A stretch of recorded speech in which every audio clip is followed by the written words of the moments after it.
Good evening मेरे प्यारे student. आज आप लोग को जीव विज्ञान में लेसन 3 का यानी लेसन 4 का जनन स्वास्थ्य मैं आप लोग को पढ़ा रही थी।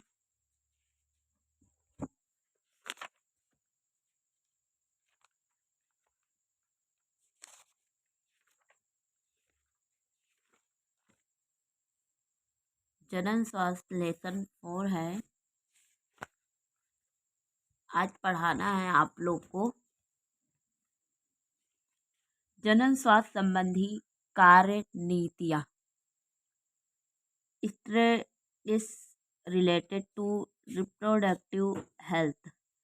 संपूर्ण जनन स्वास्थ्य की रूपरेखा भारत में सर्वप्रथम 1991 में यानी 1951 में प्रारंभ हुई। इसमें प्रमुखता से निम्नवत कार्य नीतियाँ अपनाई गई अथवा प्रयास किए गए। परिवार नियोजन, परिवार कल्याण कार्यक्रमों का विस्तार करके समाज में जागरूकता अभियान चलाना, लोगों में श्रव्य, दृश्य एवं मुद्रित सामग्री का प्रयोग करके जागरूकता अभियान का संचालन करना, गर्भवती माताओं व जच्चा बच्चा की प्रसवोत्तर देखभाल की वृहद कार्य योजना का क्रियान्वयन करना, यानी उनकी देखभाल के लिए और एक योजना बनानी चाहिए उस क्रिया को करने के लिए, जो गर्भवती महिलाएं हैं और जच्चा बच्चा दोनों का। अनियंत्रित जनसंख्या वृद्धि की रोकथाम की कार्य योजना का सफल क्रियान्वयन करना, यानी जो जनसंख्या बढ़ा रही हैं उस जनसंख्या को रोकने के लिए उन्हें कार्य योजना बतानी चाहिए, उन्हें समझाना चाहिए हाँ कि ऐसा करना ठीक है कि नहीं ठीक है। नंबर 5 है यौन संबंधी जागरूकता का प्रचार प्रसार करना तथा रोकथाम एवं उपचार की कार्य योजना बनाना, यानी यौन संबंधी हमें जागरूकता देनी चाहिए, प्रचार प्रसार करना चाहिए कि इस पर रोकथाम लगाएं। नंबर 6 है लिंग अनुपात, यानी लिंगानुपात पर बल देना व विशेषकर मादा भ्रूण हत्या रोकथाम की कार्य योजना का संचालन करना, यानी बहुत लोग ने लिंग में क्या करते हैं, अनुपात करते हैं, भेदभाव करते हैं और मादा भ्रूण हत्या यानी मादे से भ्रूण की हत्या हो रही है, उस पर रोकथाम लगाना चाहिए। नंबर 7 है लिंग परीक्षण, बाल प्रतिरक्षीकरण, टीकाकरण आदि महत्वपूर्ण कार्यक्रमों का क्रियान्वयन करना, यानी लिंग परीक्षण देना चाहिए, बाल प्रतिरक्षीकरण, टीकाकरण लगवाना चाहिए, आदि महत्वपूर्ण कार्यक्रम का क्रियान्वयन करना चाहिए। नंबर 8 है लघु परिवार के महत्व पर कार्य योजना बनाना चाहिए, यानी जो लघु परिवार है उसमें हम क्या करें, कार्य योजना बनाएं। नंबर 9 है यौन संबंधी समस्याओं के समाधान हेतु चिकित्सीय सुविधाएं की वृद्धि जानकारी हेतु कार्य योजना बनाना, यानी यौन संबंधी समस्याओं यानी जो यौन संबंधी समस्याएं हो रही हैं उसको हमें हॉस्पिटल में दिखाना चाहिए, डॉक्टर से सलाह लेनी चाहिए, एक कार्य योजना बनानी चाहिए।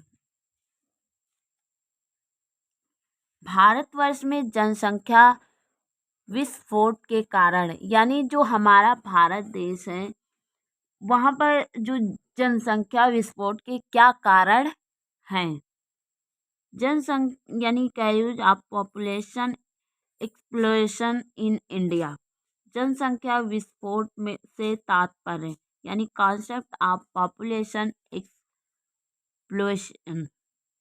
प्रायः मृत्यु दर में गिरावट कमी किंतु जन्म दर में तीव्र वृद्धि के कारण किसी स्थान विशेष की जनसंख्या में होने वाली आकस्मिक और अप्रत्याशित वृद्धि जनसंख्या विस्फोट पॉपुलेशन एक्सप्लेशन कहलाता है। यानी क्या होता है, हमारे यहाँ मृत कम हो रहे हैं लेकिन जन्म दर अधिक तीव्र से आगे बढ़ रहा है। तो इसी को जनसंख्या विस्फोट कहते हैं। तो इससे हम क्या कारण है इसके बारे में हम जानेंगे। फर्स्ट है कम आयु में विवाह या बाल विवाह।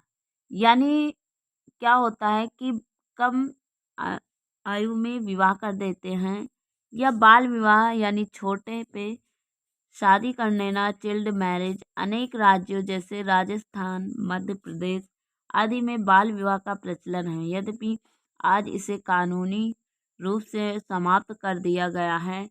बाल विवाह जनसंख्या वृद्धि का मुख्य कारण है। यानी बाल विवाह क्या होता है, जनसंख्या का मुख्य कारण होता है। राजस्थान में और मध्य प्रदेश में बाल विवाह अधिक होता था। नंबर 2 है संयुक्त परिवार प्रणाली, जॉइंट फैमिली सिस्टम। संयुक्त परिवार प्रणाली भी जनसंख्या वृद्धि का एक कारण है। संयुक्त परिवार में माता पिता बच्चे को बोझ नहीं समझते। यानी जो संयुक्त परिवार होता है उसमें माता पिता बच्चे को बोझ नहीं समझते। संयुक्त परिवार में सभी खर्च संयुक्त कोष से होते हैं। वे समझते हैं जहाँ इतने बच्चे खाना खा रहे हैं, 1-2 बच्चे और हो जाएं तो कोई प्रभाव नहीं पड़ेगा। माता पिता की यह सोच जनसंख्या वृद्धि में सहायक होती है। यानी वो जनसंख्या बढ़ाते हैं, सोचते हैं कि जैसे माता पिता के लिए बच्चे कभी बोझ नहीं होते। इसीलिए वो सोचते हैं कि जैसे हमारे 2 बच्चे खा रहे हैं वैसे 2 बच्चे और खाएंगे। इसी वजह से क्या होता है, जनसंख्या में वृद्धि होती है माता पिता की सोच के कारण। पुत्र का महत्व। नंबर 3 है पुत्र का महत्व, इम्पोर्टेंट टू सन। अगर परिवार में लड़कियां हों तो लड़के की आशा में परिवार में वृद्धि होती जाती है। यानी पुत्र का महत्व यानी लड़के का महत्व, लड़की का उतना महत्व नहीं होता जितना कि लड़के का महत्व होता है। अगर लड़कियां हो रही हैं तो लड़कियों तो वो उनकी चाह जो होती है माता पिता की, उनकी चाह होती है कि पुत्र ही हो, लड़का ही हो।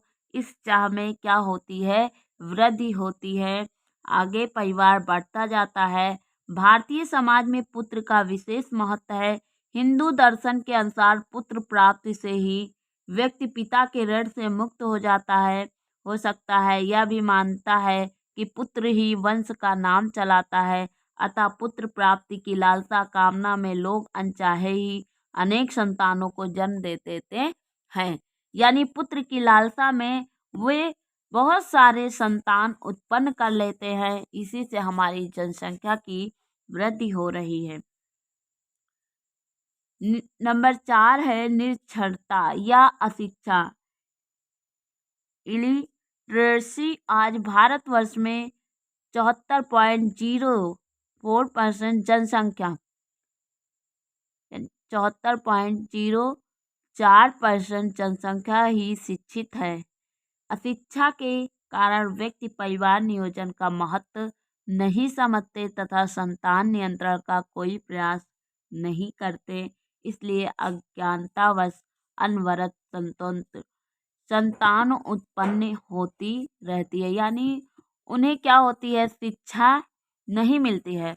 और आज हमारे भारतवर्ष में सिर्फ 74.04% ही जनसंख्या ही शिक्षित है और सब क्या है, अशिक्षा के कारण परिवार नियोजन का मतलब नहीं समझ पाते हैं। नंबर 5 है अंधविश्वास, ब्लाइंड फैट। भारतीय समाज एक रूढ़िवादी समाज है। अंधविश्वास अथवा रूढ़िवादिता के कारण ही बच्चों को भगवान एवं खुदा का देन माना जाता है। अधिक बच्चों वाले माता पिता को अधिक भाग्यशाली माना जाता है। जैसे क्या होता है कि अंधविश्वास है, जिसको ज़्यादा अधिक बच्चे हैं उनको कहेंगे भगवान इन पर कृपा रखे हैं। यानी इनके बहुत सारे बच्चे हैं इसीलिए वो कहते हैं कि भगवान इनके ऊपर कृपा बरसा रहे हैं, लेकिन वो क्या है, अंधविश्वास है, ब्लाइंड फैक्ट है। तो अंधविश्वास में रहते हुए जनसंख्या बढ़ रही है। नंबर 6 है निम्न सामाजिक जीवन स्तर, लो लिविंग स्टैंडर्ड। निम्न जीवन स्तर जनसंख्या वृद्धि का कारण माना जाता है। निम्न स्तर के व्यक्तियों में मनोरंजन के साधनों के अभाव के कारण वे मात्र यौन सुख को ही मनोरंजन का साधन मानते हैं और लगातार संतान उत्पन्न करते हैं। यानी वो क्या करते हैं, सिर्फ यौन संबंध को ही सुख का मनोरंजन साधन मानते हैं। यानी वो यौन संबंध बनाते हैं और उसी को सुख का मनोरंजन साधन मानते हैं और लगातार संतान की उत्पत्ति करते जाते हैं।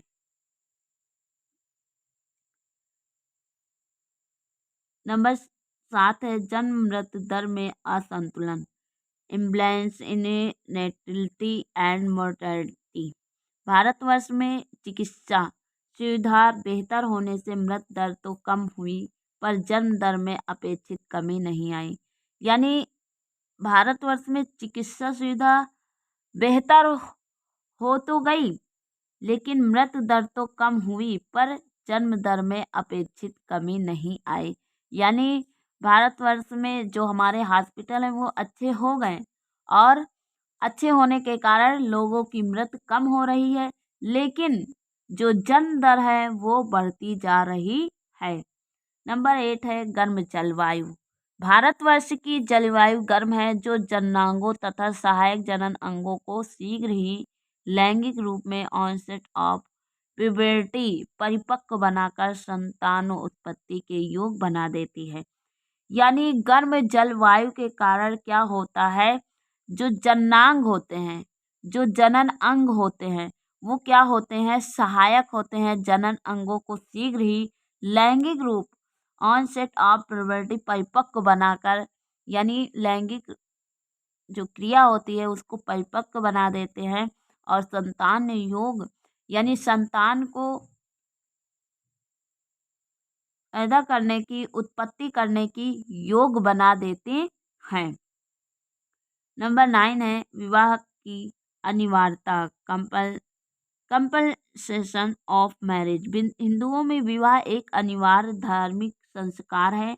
हिंदू परिवारों में ऐसी मान्यता है कि विवाह करने के पश्चात ही स्त्री और पुरुष पूर्ण बनते हैं तथा वंश वृद्धि के लिए संतान उत्पत्ति करते हैं। यानी विवाह की अनिवार्यता, यानी विवाह करना अनिवार्य है हिंदू समाज में। नंबर 10 है संतानति विरोध का अल्प ज्ञान, lack of knowledge of offspring retardation. भारत की 75% जनसंख्या गांव में रहती है।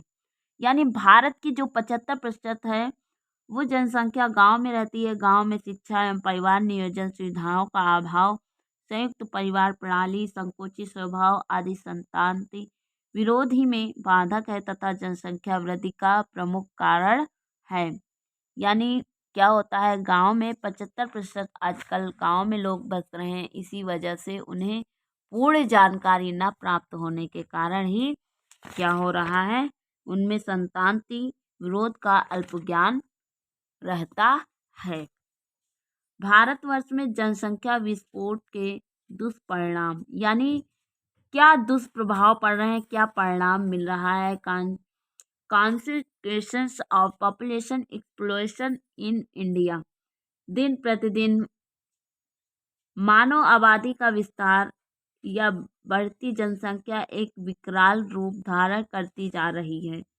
बढ़ती आबादी से अनेक समस्याएं जैसे गंदगी, रोग, भूखमरी तथा निर्धनता में वृद्धि हो रही है। भारतवर्ष में जनसंख्या विस्फोट के कुछ दुष्परिणाम निम्नलिखित हैं। नंबर 1 है आर्थिक विकास में बाधा, डिस्टर्बेंस इन इकोनॉमिक डेवलपमेंट। जनसंख्या विस्फोट का सबसे बुरा एवं घातक प्रभाव राष्ट्र के विकास पर पड़ता है। यानी हमारा जो राष्ट्र है उसके विकास पर पड़ता है। भारतवर्ष में कृषि उत्पादन और औद्योगिक उत्पादन में वृद्धि होने पर भी आर्थिक विकास पिछड़ा हुआ है। जनसंख्या वृद्धि के कारण सरकार को भोजन, वस्त्र, शिक्षा, स्वास्थ्य की अतिरिक्त व्यवस्था करनी पड़ती है। यानी जनसंख्या अधिक है, इसी वजह से सरकार को भोजन, वस्त्र, शिक्षा, स्वास्थ्य की अतिरिक्त व्यवस्था करनी पड़ती है। अगर आपके पास जितना आय है उसी हिसाब से आप अपने परिवार को चलाइए तो आपका परिवार अच्छा चलेगा। इसी वजह से सरकार जो है भोजन, वस्त्र, शिक्षा, स्वास्थ्य के अतिरिक्त व्यवस्था करनी पड़ती है। लोग भोजन नहीं करा पाते, जनसंख्या तो बढ़ा लेते हैं लेकिन सही से भोजन नहीं दे पाते, अपने बच्चों को शिक्षा नहीं दे पाते और वस्त्र नहीं दे पाते हैं और अपने बच्चे का सही से इलाज नहीं करवा पाते। और ये सब क्या होता है, एक दुष्परिणाम होता है। नंबर 2 है निर्धनता, पॉवर्टी। जनसंख्या विस्फोट के कारण रोजगार के अवसर घट जाते हैं, यानी रोजगार भी नहीं मिलता। आजीविका के साधन उपलब्ध न होने के कारण निर्धनता बढ़ती है तथा प्रति व्यक्ति आय घट जाती है, यानी प्रति व्यक्ति के आय घट जाती है। नागरिकों के जीवन स्तर में गिरावट, अत्यधिक मूल्य वृद्धि, निर्धनता और बेरोजगारी के कारण नागरिकों की क्रय शक्ति घट जाती है। साधनों के अभाव में उनका जीवन स्तर नीचे गिर जाता है। भारतवर्ष में जनसंख्या विस्फोट के दूरगामी परिणाम निम्नलिखित हो सकते हैं। पीने योग्य पानी की भारी मात्रा में कमी हो जाएगी, यानी पानी पीने की भी लालत पड़ जाएगी। खदानों में कमी होगी जिससे भूखमरी या अकाल की अधिक संभावना हो जाएगी। वायु, जल व मृदा का प्रदूषण अधिक बढ़ जाएगा। आवासीय सुविधा व पहनने के लिए वस्त्रों का संकट उत्पन्न हो जाएगा। बेरोजगारी बढ़ जाएगी। उद्योगों के लिए कच्चे माल की उपलब्धता कम हो जाएगी। जनसंख्या के अनुपात में शैक्षिक संस्थानों की संख्या कम रह जाएगी, यानी शैक्षिक संस्थानों की संख्या कम रह जाएगी। संक्रामक रोगों के फैलने की संभावना अधिक होगी। प्राकृतिक संसाधनों में अत्यधिक कमी हो जाएगी। यानी क्या होता है, यही सब दुष्परिणाम होते हैं। अब देखेंगे कि हम मानव जनसंख्या वृद्धि का नियंत्रण, यानी मानव जनसंख्या जो हो रहा है उसका नियंत्रण कैसे करेंगे। Control of human population growth. कोई भी देश मानव जनसंख्या की अतिशय वृद्धि के रहते कदापि प्रगति नहीं कर सकता। वर्तमान वैज्ञानिक इस समस्या के समाधान हेतु कृषि एवं पशुपालन के विकास, प्राकृतिक संपदाओं के अधिक से अधिक दोहन व तीव्र औद्योगिकीकरण के बाद भी मानव आवश्यकताओं को पूरा करने में असमर्थ है। अतः इस समस्या का वास्तविक समाधान केवल तभी संभव है जब हम जनसंख्या वृद्धि को सही ढंग से रोक सकेंगे। अनेक उपायों से मृत्यु दर में तो भारी गिरावट आई है, किंतु जन्म दर में जब तक कमी नहीं आएगी तब तक इस समस्या का समाधान नहीं हो सकेगा। मानव जनसंख्या नियंत्रण करने के कुछ प्रमुख उपाय निम्नलिखित हैं। नंबर फर्स्ट है शिक्षा द्वारा जनसंख्या नियंत्रण। Control of population bye education. Bharatvarsh में आज भी बहुत सारे लोग अशिक्षित हैं, इसलिए यहाँ पर अज्ञानता, अधर्मता व प्रचलित रूढ़ियों का बोलबाला है। अतः निम्नलिखित बातों पर विशेष ध्यान देना चाहिए। नंबर ए, मानव समाज को धर्मांतरता से मुक्ति दिलाना। To provide relief to the society from fallacies. सही शिक्षा व अन्य उपाय से लोगों का यह भ्रम दूर किया जाना चाहिए कि संतान कोई ईश्वरीय देन नहीं है, बल्कि संतान का होना या न होना उनके अपने हाथ में है और असली मोक्ष अधिक संतान पैदा करने में नहीं, अपितु संतान के सही पालन पोषण करने तथा उन्हें अच्छे संस्कार प्रदान करने में है। यानी क्या होता है कि जो हम बच्चे को शिक्षा दें, यानी उसे उसका सही पालन पोषण कर सके, यानी उसे हम सही प्रकार से पोषण दे सकें, संस्कार दे सकें, ऐसा होता है। नंबर बी है जनसंख्या वृद्धि से होने वाली हानियों का ज्ञान कराना, यानी जो जनसंख्या वृद्धि अधिक हो रही है उससे क्या हानियां हो रही हैं उसको हमें ज्ञान दिलाना चाहिए। To provide knowledge of disadvantages due to population growth, आम जनता को जनसंख्या वृद्धि व उससे होने वाली हानियों को सही ढंग से समझाना चाहिए। नंबर सी है परिवार नियोजन के महत्व को समझाना। To explain importance of family planning, यानी परिवार नियोजन के बारे में महत्व को समझाना। आम जनता को बढ़ती जनसंख्या व उससे होने वाली परेशानियों की जानकारी देनी चाहिए और परिवार नियोजन अपनाने की सलाह देनी चाहिए ताकि लोग सहज ढंग से इसे अपनाकर जनसंख्या को नियंत्रित कर सके। नंबर बी है छोटे या सीमित परिवार के सकल महत्व को समझाना। To explain complete importance of small family, यानी नंबर डी में क्या कहता है कि आम जनता की कम संतान पैदा करने व उसके महत्व को समझाना चाहिए। यानी हमें सभी जनता को समझाना चाहिए कि संतान पैदा करने या उसके महत्व को समझाना चाहिए। शिक्षित माता पिता अवश्य ही परिवार नियोजन के अनेक सुलभ उपाय करके अपना परिवार छोटा रखने के लिए सहमत हो जाते हैं। छोटे सीमित परिवार के लाभ निम्नवत हैं।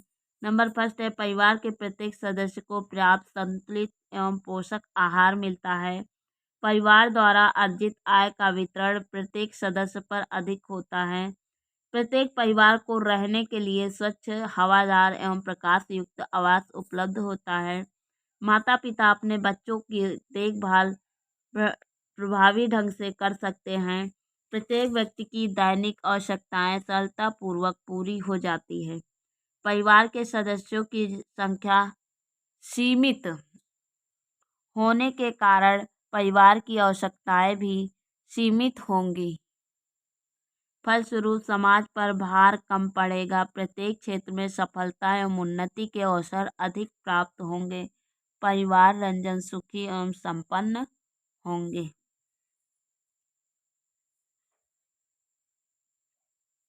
विवाह विवाह की आयु में वृद्धि द्वारा जनसंख्या पर नियंत्रण।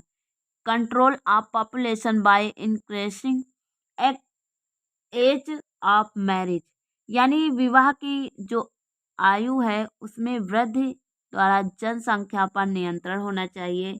अप्रत्यक्ष रूप से विवाह का उद्देश्य संतान उत्पत्ति होता है। कम उम्र में विवाह करने से अज्ञानतावश अधिक संतान उत्पत्ति होती है। अतः विवाह की आयु सीमा को कानूनी रूप से बढ़ा देनी चाहिए और इसका क्रियान्वयन सुनिश्चित कर देना चाहिए। नंबर 3 है कानूनी व्यवस्था, लॉ बिल्डिंग द्वारा जनसंख्या नियंत्रण। कुछ देशों में जैसे चीन, फिलीपींस, थाईलैंड एवं स्विट्जरलैंड में परिवार नियोजन हेतु कठोर कानूनी व्यवस्था है। ऐसी ही व्यवस्था भारत में भी होनी चाहिए। जनसंख्या नियंत्रण के लिए संविधान में कठोर प्रावधान होने चाहिए। सन 1976 में संविधान के 42वें संशोधन के अंतर्गत राज्य सरकारों की जनसंख्या नियंत्रण के लिए प्रभावी कदम उठाने की सलाह दी गई थी। परिवार नंबर 4 है परिवार की आर्थिक स्थिति में सुधार, इम्प्रूवमेंट इन फैमिली इनकम, यानी परिवार की जो आर्थिक स्थिति में सुधार हो द्वारा जनसंख्या नियंत्रण। परिवार के सदस्यों को रोजगार एवं व्यवसाय के अवसर योग्यता अनुसार मिलने चाहिए ताकि परिवार की आय में वृद्धि हो सके। इससे उनकी आर्थिक स्थिति में सुधार होगा और तभी वे अपना बच्चों को देखभाल व शिक्षा पर अधिक ध्यान दे सकेंगे। शिक्षित होने के कारण भावी पीढ़ी जनसंख्या वृद्धि से होने वाली हानियों को उचित प्रकार से समझ पाएगी और परिवार नियोजन को अपनाकर जनसंख्या वृद्धि नियंत्रण करने में सक्षम हो पाएगी।